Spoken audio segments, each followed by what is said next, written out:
You're listening to an Airwave Media Podcast. Hello, and thanks for joining Revolution 250. This is where we remember events that took place 250 years ago this week. It's a short bonus episode from the American Revolution podcast to remind you about these important anniversaries from the Revolutionary War. This week we remember the final American push for Quebec with the arrival of reinforcements on June 1st, 1776. On June 1st, 1776, General John Sullivan arrived at St. John's in the province of Quebec, taking command of Continental forces there. He brought with him 3,300 Continental reinforcements. Now, the Continentals had been trying to capture Quebec City since General Montgomery had invaded the province the previous summer. The army had actually breached the walls of the city on December 31st, but was quickly destroyed. Since then, the Continentals had been besieging the city until a British relief force arrived in the spring. That put Americans on the defense. But the Continental Congress thought that one more push might finally do the trick. They hoped that General Sullivan and his reinforcements would finally turn things around. Sullivan, who was from New Hampshire, had been a critical officer at the Battle of Bunker Hill, holding the American left flank against the brutal British assault along the shoreline. Sullivan was among the first 8 brigadier generals that Congress appointed in June of 1775. Included in Sullivan's reinforcements was a Pennsylvania battalion of riflemen commanded by William Thompson. The Continental Congress gave Thompson the very first appointment to the rank of colonel.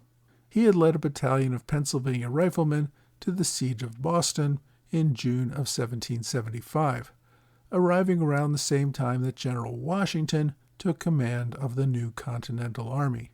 Congress promoted Thompson to general in March of 1776 and gave him the command at Quebec a short time later. Sullivan and Thompson arrived to take command from General John Thomas, who had arrived a month earlier.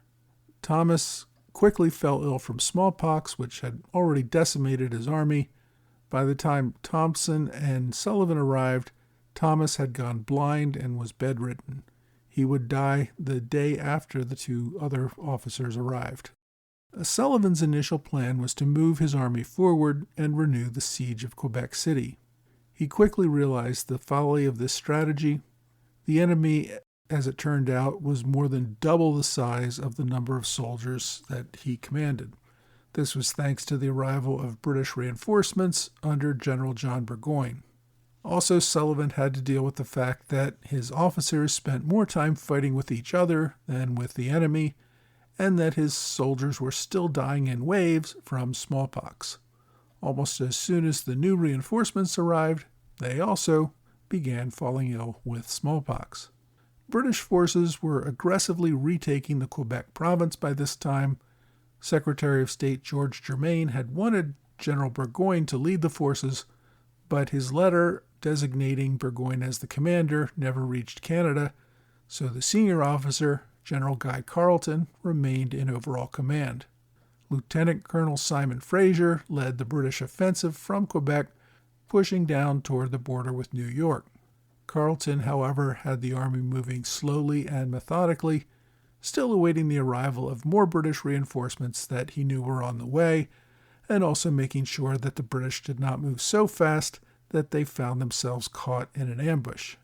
Sullivan, unaware of just how much larger the enemy force was that he faced, continued to plan his offensive against the British.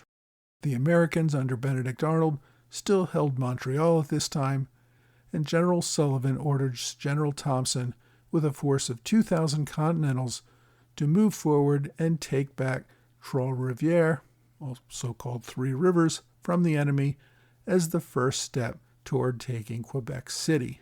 That will lead to a battle a few weeks later, which we will deal with when we hit the 250th anniversary of that battle.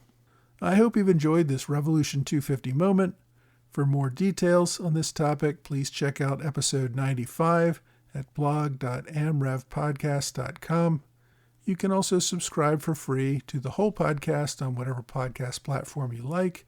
Thanks again for listening to this Revolution 250 moment on the American Revolution podcast.